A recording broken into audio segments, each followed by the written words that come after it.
السلام علیکم دوستوں، تو گفتگو کرتے ہیں پھول کے بارے میں۔ پھول کو ہم نے چمن میں دیکھا ہے کہ کس طرح جو ہے خوبصورت نظر آتا ہے، مسکراتا ہوا نظر آتا ہے۔ اس کے کئی اقسام ہیں، کئی طرح کے پھول ہوتے ہیں۔ اللہ نے جو ہے کئی رنگوں کے پھول بنائے اور کئی نزاکت والے ہیں، کوئی نازک ہے، کوئی بہت زیادہ نازک ہے، اور جو ہے ان کے جو ہے ان کے سائز بھی جو ہے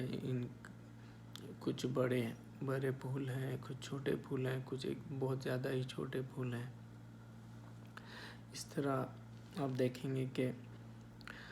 پھولوں کا استعمال جو کہ کہیں پہ آپ دیکھیں گے کہ کوئی جو ہے اس کی چادر بنا کے درگاہ پہ چڑھاتا ہے، یا پھول کو کوئی کہیں پہ آپ دیکھیں گے تو اس کا جو ہے ہار بنا کر جو ہے شادیوں میں اس کو جو ہے گلے میں پہنایا جاتا ہے،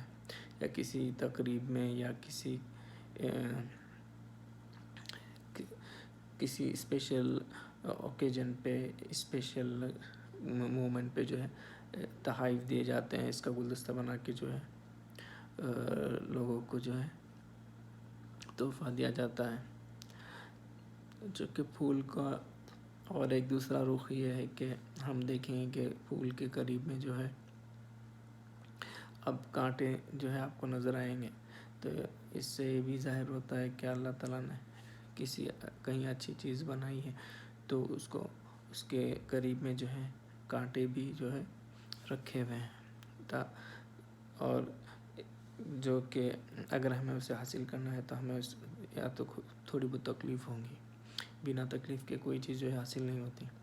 اور اس کا دوسرا رخ یہ ہے کہ جو کانٹے پھول کے اطراف میں دیکھتے ہیں تو ایسا لگتا ہے کہ پھول نے اپنی حفاظت کے لیے قریب میں جو ہے کانٹے جو ہے بچھا کے رکھے ہوئے ہیں، تاکہ کوئی بھی جو ہے اس کے قریب تک نہ آ سکے۔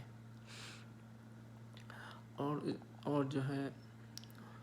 پھول کے بارے میں اور دوسری چیز یہ کہ ہم دیکھیں گے کہ ایک زمین سے جو ہے پہلے تو بیج کی شکل میں زمین میں بیج جو ہے دب جاتا ہے، اس کے بعد میں پھر کمپل پھوٹتی ہے، پھر پتیاں، پھر تنے، اور پھر اور پتے، پھر شاخیں، پھر اور اس کے بعد میں جو ہے کلی کے بعد میں پھر جو ہے پھول بنتا ہے۔ تو یہ بہت لمبا پروسیس ہے جو کہ زمین کے اندر سے اللہ تعالیٰ نے